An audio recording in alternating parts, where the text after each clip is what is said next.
Zinhle won here. Kanti inja.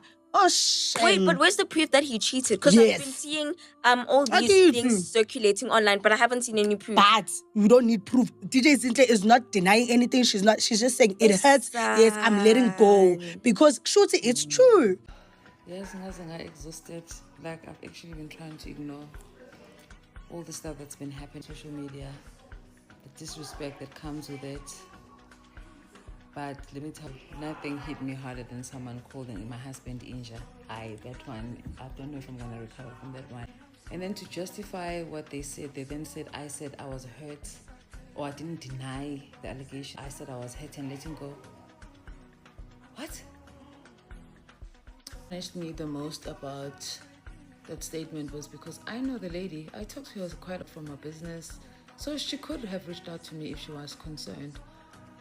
But she was to call my husband Inja. Hi guys, you guys are doing a lot. Let me tell you, you guys are brave. Hello Mzansi, welcome to Mgosa Mzansi. If today is your first time visiting this channel, please do the right thing and click the subscribe button. DJ Zinhle is filming ngemva kokuthi uSima ahamba yobeta indodza yakhe uModabongs angenja laphana ku spreading humor.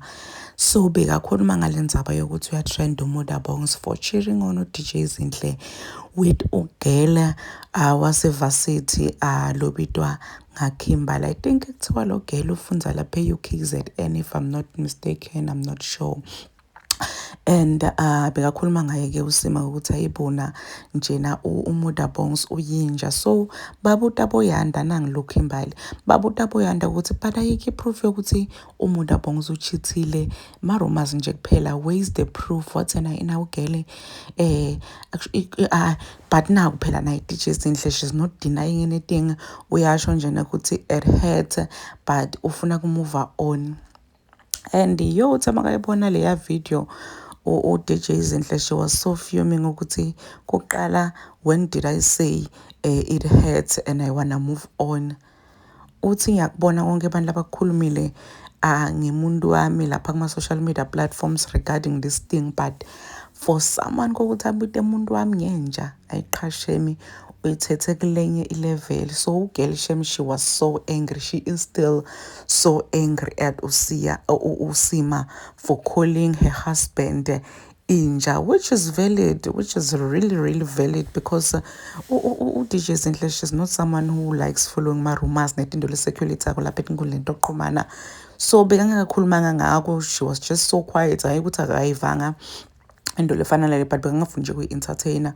So ngemva kokuthi abone leya video awuSima u-apologizile laphana kuma comment section akhe uDJ Zinhle wathi molo sis wami, please do check your DMs on IG. I will also make a public apology on the podcast. I was angry, yes, but I shouldn't have still been respectful about it. I think she wanted to say disrespectful about it. And Sima, what do you mean you were angry? Why are you angry?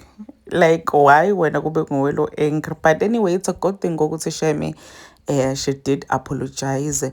Uyabona ukuthi ube wrong, and uyabona ukuthi DJ Zinhle izange imphathe kahle lento ukuthi abite indodza yakhe ngenja. Please do comment what you think below down on the comment section. Don't forget to hit the notification bell so that you can be notified whenever I upload a new video. This is the end of my video.